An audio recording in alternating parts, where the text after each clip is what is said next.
Ева, маши ручкой.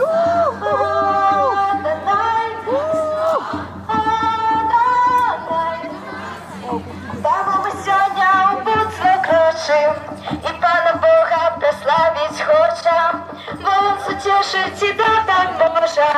Адонай, Адонай, Адонай. Зараз самі.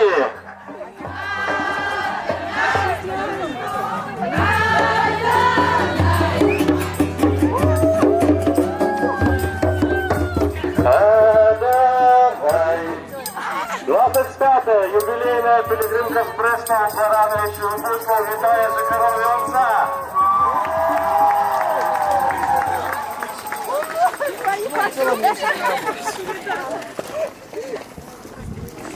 Ну что, дорогие пилигримщики, опаленный Христос.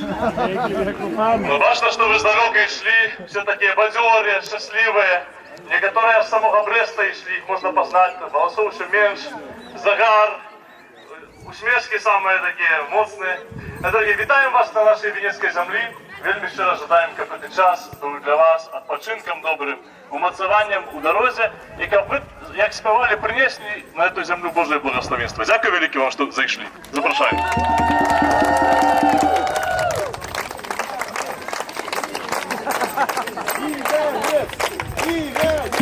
Мы у вас викария конфискуем еще на пару дней, хорошо? Да, ребята, мы двигаемся дальше организованно.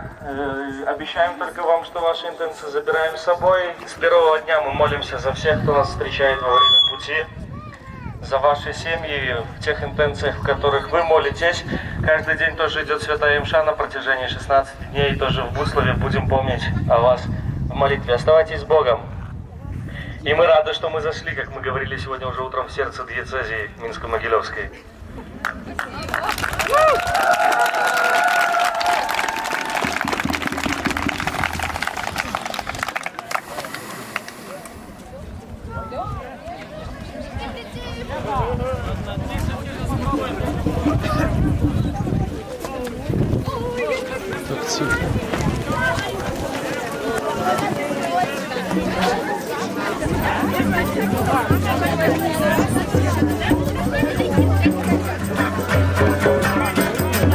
Мое сердце только до тебе имкнется, ты один, вечное життя даешь, хай завсёды оно на тебе спадает.